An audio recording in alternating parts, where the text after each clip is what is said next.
Okay, so today we'll discuss loan accounting, sales and purchase accounting in relation to the real estate.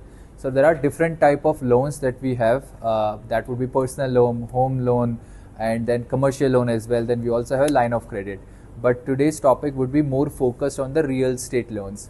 So like for example, if you buy a house in India, so if you want to buy a house, you will pay a couple of things. First, you will select which property you are going to buy, correct? Then you will discuss with the seller through a property agent, right? So that will be a middleman who will be involved in those transactions. Okay, so you will discuss what is the original price of the property that they are selling, the seller is selling. Then property agent will discuss what is my buying capacity. Based on that, he will come up and then will decide based on a mutual amount that both of the party will agree, and they will decide to take the transaction in place, right? So they will make sure that the transaction takes place if both the party agrees to it. So now let's say we bought a house for $250,000. We agreed, both party agrees. Now how in India it will work is you will actually give $10,000 just to make sure that the transaction is going to happen in future. So just you put a condition, or you gave an advance, right? So you gave $10,000 in advance, and then all the formalities of doing the background verification of all the properties, you'll go to the municipal corporation to verify whether all the taxes for the house is paid or not. You will also verify through the bank that if there is any lien or mortgage taken on that property itself. So how it will happen is you go to the bank and then you will tell them that this is the property that I'm going to buy, right? And this is the price that we agreed, and I want to take a loan for a certain amount. So whether I'm going to fund myself that one portion, and then the second portion is the what the lender will, or the bank will give you as a loan. Okay. So now the bank's job is to actually verify that whether they are giving you the loan actually will come back to them or not. So what they do is they actually will verify your income capacity. They will also verify your credit CIBIL scores, and then they will also check whether there is any mortgage on that property that you are buying. So they will verify each and every record, whether in the bank, whether with the registrar, whether with the municipal as well, to verify if there is any mortgage or not. And if they say that there is a mortgage, then what they will do is at the time of disbursement of loan, they will pay the original loan that was taken on that property, pay that off, and then whatever the balance will be left will be given to the seller. Okay. And let's say if there is no mortgage, then they will give the whole amount, whatever they sanctioned, and they will give it to the seller. Simple transaction, there is no if and buts. How we record it? The moment we purchase the property, we'll record a simple entry, fixed assets debit to loan or to cash or bank. So whatever money we funded will go the bank, whatever money funded by loan will be credited to the bank loan, and then debit will be asset. So now there will be a difference in what we do in US as well in terms of the purchase accounting of the property actually. So every transaction will happen through a HUD, which is we call a property HUD. Whether you make a sale or whether you do a purchase of any of the properties, right? So understand that property HUD is kind of agreement to sell, that what we use in India, right? So ATS actually defines everything related to the purchase, consideration and everything. Based on that, each and every transaction will take place. So now here the agent's job, which is the middleman, will become a little bit more impactful, or there will be more scope of work for the agent to do, right? So what they do in US is, if I have selected a property, then I'm not going to speak to the seller unless all the formalities being done.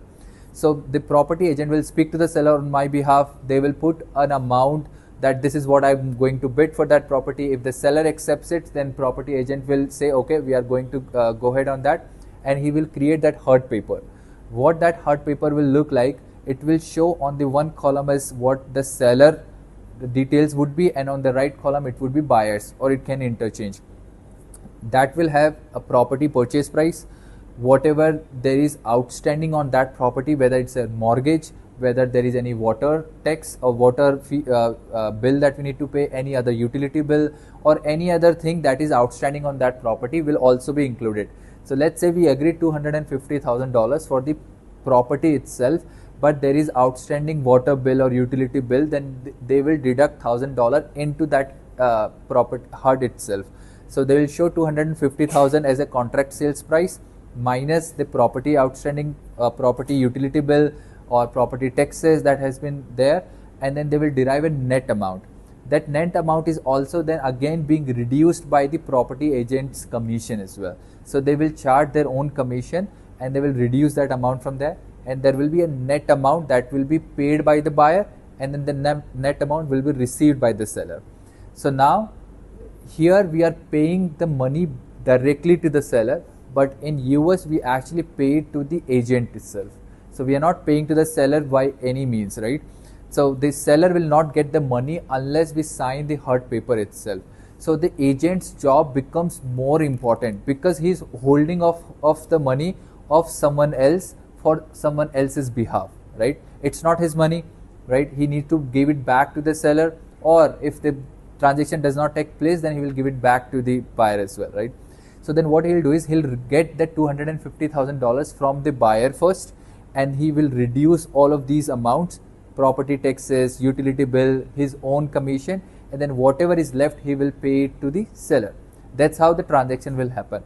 Now let's bring the mortgage in place as well. So let's say there was a mortgage that buyer is going to take on that property. So what will happen is, let's say the HUD will actually add one more column where it will show as the purchase price minus the utility bill minus the seller commission, and then there will be a summary of cash needs to be brought in by the buyer or borrower, and then the loan funded by the lender. It will show two different line items like how we are going to do it in India. So they will show two different line items. Now the bank in US is actually a little bit smart in order to define the loan agreement. So in here you buy a property, you get a loan, you pay to the bank whatever the EMI is, and their job is done. But in US the bank is actually a little smart. So what they do is not only they are going to take the EMI, but they will also get an additional money on top of that, which they defined it as a escrow amount. And what does that escrow amount is? Basically in US you actually need to pay your house taxes. You also need to take an insurance of your property if you are going to make a purchase or sales of any of the property. It is applicable in India as well, but our insurance is very low, the premium price is very less, and bank allows you to take the policy yourself as well. So in US it's also allowed, but generally bank does not give that option. They want to actually take the insurance itself, and they will also pay the taxes. Now what is the logic of doing that? The logic is the bank does not want to take any risk in case the buyer is actually defaults in making the payment. If he did not pay the taxes, if he did not pay let's say insurance, and something happens to the property and buyer says it's not my job and he is insolvent, what will happen? Bank will actually need to pay that insurance and taxes to the state, and then on top of that they will actually make that sale of the property, and whatever they actually get that property they will be adjusting their loan. So there will always be a chance that they will be losing money out of it, right?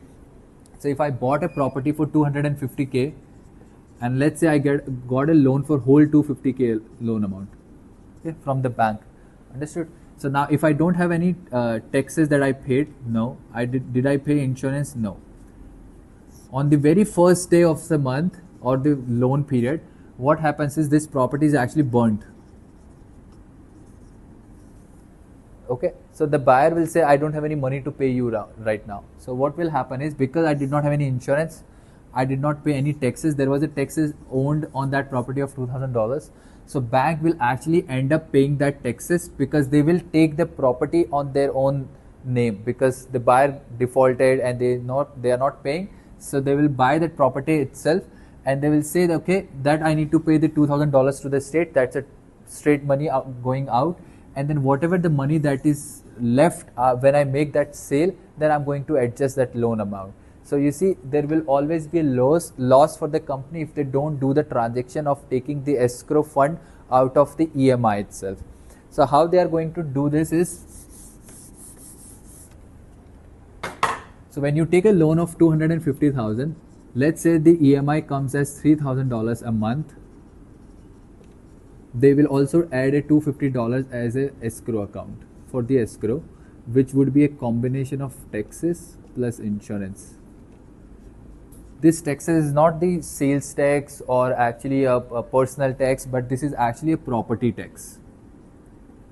Okay, so now how the accounting will impact, because when I bought the property, what was the journal entry that I posted? I did FA, fixed assets debit, then I did the loan credit, and then I did the bank account if I use my money. Correct. So when I took the loan, let's say I bought the property for that was of 300,000. I paid the loan. I took the loan for 250,000, and then bank money would be 50,000. Okay, so that would be the first journal entry that we are going to post. But when you start paying that loan, which is $3,000 a month, so the entry that you will be posting is loan debit, interest debit to bank. Okay, now we need to figure out what will be the amount. So let's say that this 3,000 actually includes 2,000 for interest and 1,000 for principal. Okay, so I'll do 1,000, 2,000 and 3,000. But you are also paying a $250 on top of that. What would be the journal entry for that? Because it is not part of your EMI. Let's say you put $250 in your loan account itself. So let's say instead of 1,000, I'll do is 1,250, because I also paid 250 extra to the bank. So your loan account will not tie at the end of the loan period, because your EMI was calculated based on the $3,000, which would include an interest as well. So if you are paying $250 on top of your EMI, so that means that you are actually paying more money than you were supposed to. And why you are paying this $250 is actually for something else. So what we should be doing is, instead of booking it as $1,250, the loan should have been for $1,000 itself. Okay, and then we will also use an escrow account debit, which will have a $250 transaction that we will show, and this will be $3,250. So now this escrow will sit in your balance sheet as an assets. Okay, so now let's say we continue to pay that $250 for a whole year. My closing balance at the end of the year would be $3,000, which would be 250 into 12. So you will always see a $3,000 sitting in my balance sheet as an asset. Now how this going to be adjusted? We need to move it somewhere, right? Otherwise it will continue to sit in the balance sheet and we will not be moving it out to anywhere else. So what we will do is, we will actually post the journal entry based on the statement that we are going to get from the bank itself. So what the bank will do is, they will send you a summary, which is what we call an escrow summary. And they will say, okay, month 1, 2, 3, 4, 5, 6, you paid me $250 each month. And then this is how the escrow summary will look like. And they will say, I use your money and paid your taxes, let's say 500 here. I use your money and paid insurance here. And they will say, I paid 400 here. Okay, and then your closing balance would be what?